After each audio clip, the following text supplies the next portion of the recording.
Bonjour, je suis heureuse de vous retrouver sur Happy Harmony, le blog pour une vie épanouie.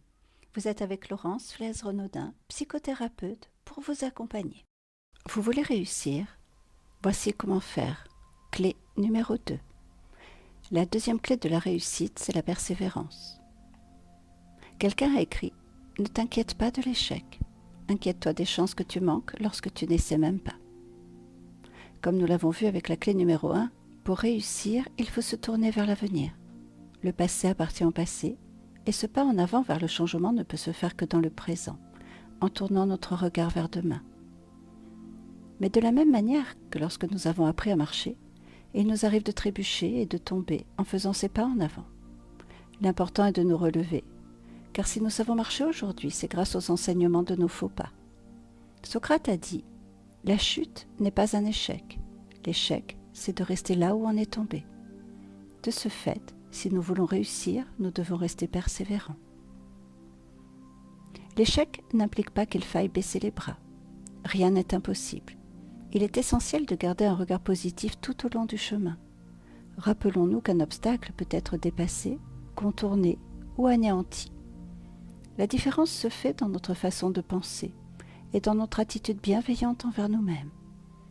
En ce qui me concerne, je reste convaincue que si les choses ne se mettent pas en place comme je le souhaite au moment où je l'espère, c'est qu'il y a certainement une bonne raison à cela. De toute évidence, pour une raison qui m'échappe, le destin sans doute, ce n'était pas le bon moment. D'ailleurs, ne nous disons pas souvent, finalement, c'est un mal pour un bien. Henry Ford a dit « L'échec est seulement l'opportunité de recommencer d'une façon plus intelligente. » L'échec devient une expérience dont nous tirons des enseignements. Les choses ne se sont pas déroulées comme nous le voulions, qu'à cela ne tienne, vérifions notre objectif. Commençons par nous demander si notre objectif était réaliste. Puis, interrogeons-nous pour savoir s'il était précis, clairement défini, explicite et positif.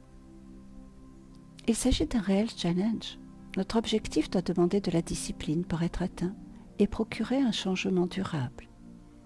De plus, il ne faut pas confondre ce que l'on veut faire avec ce qu'il est possible de faire.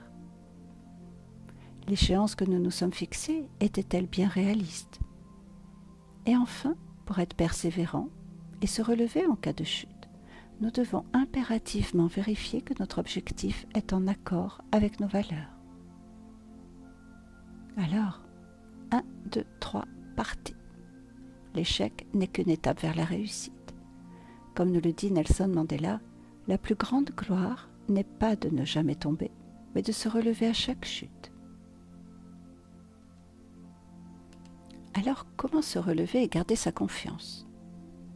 En acceptant que la chute puisse faire partie de l'apprentissage. Rester optimiste quoi qu'il arrive. Rien n'arrive par hasard. Soit ce n'est pas le bon moment, soit nous nous étions mal préparés, soit c'est plus long que prévu. Mais dans tous les cas, rappelons-nous que la saveur de la réussite sera à la hauteur de nos efforts. Être persévérant. Olivier Lecoeur nous dit « Il n'y a qu'une façon d'échouer, c'est d'abandonner avant d'avoir réussi. » Thomas Edison a dit « Je n'ai pas échoué, j'ai seulement trouvé 10 000 moyens qui ne fonctionnent pas. » À bientôt pour une nouvelle vidéo. Et en attendant, on se retrouve sur le blog.